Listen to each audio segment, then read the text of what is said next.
বনিতা লখিমপুৰৰ নাওবৈচাত কেনেকৈ সংঘটিত হৈছিল ভয়ংকৰ দুৰ্ঘটনা কেনেকৈ মৃত্যুমুখত পৰিছিল দীপজ্যোতি বৰা নামৰ যুৱকগৰাকীয়ে চালকৰ টোপনিৰ বাবে হেৰাল নেকি দীপজ্যোতি এতিয়া প্ৰশ্ন উত্থাপন হৈছে আৰু যেহেতু এগৰাকী যাত্ৰী যিগৰাকী কথম্পি প্ৰাণ ৰক্ষা পৰিছে যাত্ৰী হিচাপে যাত্ৰা কৰিছিল নৈশ বাছখনতে সেই যাত্ৰীগৰাকী অৰ্থাৎ প্ৰত্যক্ষদৰ্শীগৰাকীয়ে উল্লেখ কৰিছে বহু কথা উল্লেখ কৰিছে চালকগৰাকীয়ে টোপনি গৈ আছিল নেকি সেইখিনি সমস্যা যাৰ ফলত এনেদৰে মৃত্যুমুখলৈ ঠেলি দিবলগীয়া হ'ল দীপজ্যোতি বৰা নামৰ যুৱকগৰাকীক লৈ এই মুহূৰ্তত সবিস্তাৰে এই খবৰ নাওবৈচাৰ ভয়ংকৰ পথ দুৰ্ঘটনা কেনেকৈ সংঘটিত হৈছিল কেনেকৈ মৃত্যুমুখত পৰিছিল দীপজ্যোতি বৰা এই সন্দৰ্ভত প্ৰত্যক্ষদৰ্শীয়ে প্ৰকাশ কৰিছে বহু কথা নাওবৈচা বাছ দুৰ্ঘটনাৰ ভয়ংকৰ তথ্য ফাদিল হৈছে বহু তথ্য ফাদিল হোৱা পৰিলক্ষিত হৈছে কি কলে প্ৰত্যক্ষদৰ্শী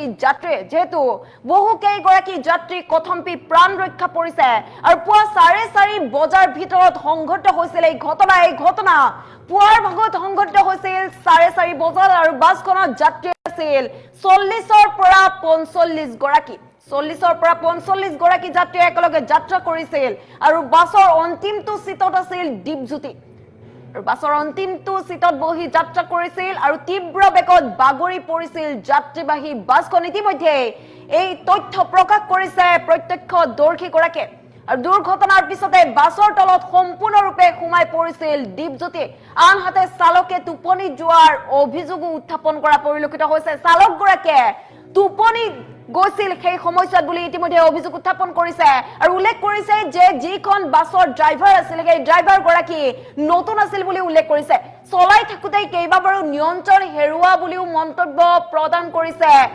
প্ৰত্যক্ষদৰ্শী গৰাকী যেহেতু একতিকৈ ভয়ংকৰ পথ দুৰ্ঘটনা সংঘটিত হৈছিল নাওবৈচাত গতিকে এই দুৰ্ঘটনাটি একতিকৈ ভয়ংকৰ দুৰ্ঘটনা সামান্য দুৰ্ঘটনা নহয় অতিকৈ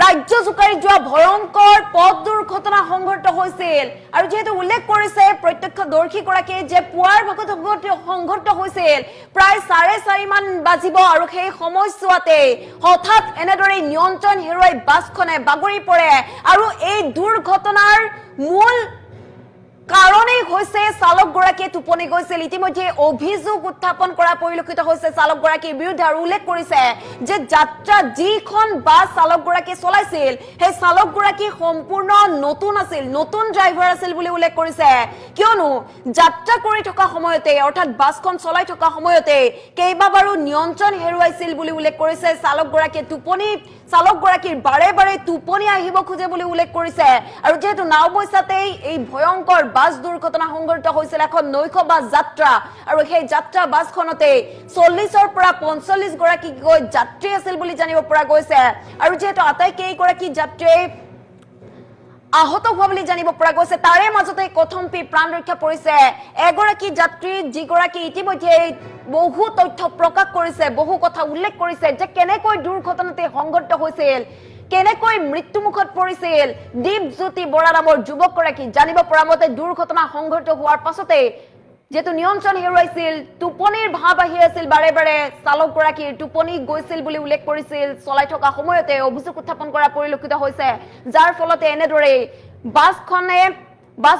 বাছখন দুৰ্ঘটনাত পতিত হৈ বাগৰি পৰে বুলি জানিব পৰা গৈছে আৰু বাগৰি পৰাৰ লগে লগে সেই বাছখনৰ তলত বৰ বেয়াকৈ সোমাই পৰে দীপজ্যোতি বৰা যাৰ ফলত ওলাব নোৱাৰি থিতাতে মৃত্যু মুখত পৰিবলগীয়া হোৱা বুলি জানিব পৰা গৈছে মৃত্যুক আঁকোৱালি ল'বলগীয়া হোৱা বুলি জানিব পৰা গৈছে আৰু এই ঘটনা এতিয়া সমগ্ৰ ৰাজ্য জুকাৰি যোৱা পৰিলক্ষিত হৈছে আৰু একমাত্ৰ চালকৰ ভুলৰ বাবে চালকৰ টোপনিৰ বাবে এতিয়া দীপজ্যোতি বৰা হেৰাল নেকি প্ৰশ্ন উত্থাপন কৰা পৰিলক্ষিত হৈছে গতিকে ঘটনাৰ উচিত তদন্ত লাগিব ঘটনাৰ উচিত তদন্ত বিচাৰি ইতিমধ্যে সকলোৱে তদন্ত বিচাৰিছে আৰক্ষীয়ে যাতে উচিত তদন্ত কৰে আৰু আৰক্ষীয়ে ইতিমধ্যে এই সমগ্ৰ ঘটনা সন্দৰ্ভত উচিত তদন্ত কৰা পৰিলক্ষিত হৈছে গতিকে এই ঘটনা সন্দৰ্ভত ইতিমধ্যে যেহেতু এগৰাকী যিগৰাকী যাত্ৰী কথম্পি প্ৰাণ ৰক্ষা পৰিছে প্ৰত্যক্ষদৰ্শী এগৰাকীয়ে বহু তথ্য উল্লেখ কৰিছে বহু তথ্য ফাদিল হৈছে গতিকে প্ৰত্যক্ষদৰ্শী যাত্ৰীগৰাকীয়ে কি মন্তব্য কৰিছে এবাৰ মন্তব্য শুনাই লোৱাৰ চেষ্টা কৰিছো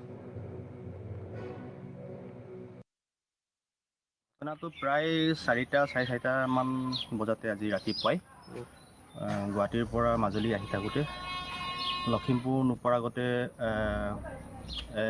তাতে হ'ল আৰু কি জেগা আছিলে এইটো নাওবৈচাতে হৈ গ'ল। তাৰপিছত আমাৰ যাত্ৰী আছিলে মেক্সিমাম 40ৰ পৰা 45জন। তাৰে এজনক মই দেখা পালোঁ মানে বহি মানে স্পট ডেড। মোৰ সম্ভৱ তেখেত গাড়ী পিছৰ চিটত আছিলে, নহ'লে মানে শ্লিপাৰত আছিলে। আৰু মই দেখাত তেখেতৰ মানে ভৰি গাড়ীৰ তলত, তো সেইটো মানুহটো মানে বাচাটো বহুত জটিল। সৌভাগ্যক্ৰমে আপুনি ৰক্ষা মই একচুৱেলি মানে ভাগ্যক্ৰমে মই ৰক্ষা পালোঁ। য'ত ওপৰত এটা ৰড আছিলে মানে গাড়ীৰ ভিতৰতে, সেইটো মানে হাতত এইটো মানে গ্ৰিপটো ধৰি জোৰকৈ ধৰি মই যেনে তেনে বাচিলোঁ।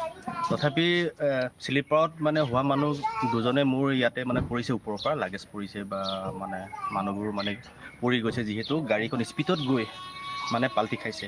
আৰু পাল্টি খোৱাৰ পিছতো গাড়ীখন পকা ৰাস্তাত মানে শ্লিপ হৈছে। অভাৰ স্পীড আছিলে আৰু সম্ভৱ তেখেতে একচুৱেলি মানে টোপনি আছিলে ড্ৰাইভাৰজন। আৰু স্থানীয় বাসিন্দাই মানে জনোৱা মতে তেওঁলোকে ভালকৈ চিনি পায় বোলে ড্ৰাইভাৰজন মানে নতুন, আৰু তেখেতে তেনেকুৱা নাইট চুপাৰ মানে ড্ৰাইভিং বৰ বেছিকৈ কৰাই নাই। আৰু তেখেত আমাৰ সন্দেহ কৰিছোঁ আমি তেখেতে টোপনি আছিলে। টোপনিয়াই থাকোঁতে এবাৰ গাড়ীখন মুভ কৰিছে ৰাইট চাইডে, এবাৰ মানে মুভ কৰিছে লেফ্ট চাইডে। তাৰপিছত স্পীডত গৈ আৰু পৰিলে, আৰু পৰাৰ পিছতো মানে পাল্টি খোৱাৰ পিছত গাড়ীখন অকণমান চুচুৰিছে। সেইখিনি আৰু হাত ভৰি এনেকৈ কিছুমান গৈছে। বিশেষকৈ মই দেখা মতে চাৰ্জাৰী যিটো মানে ইমাৰ্জেঞ্চি যিটো মেডিকেল লখিমপুৰতে, তাতে মানে ভৰিটোতো সম্পূৰ্ণ মানে বেয়া হৈছে চাগে আপুনি ক'ত এজন ব্যক্তিৰ।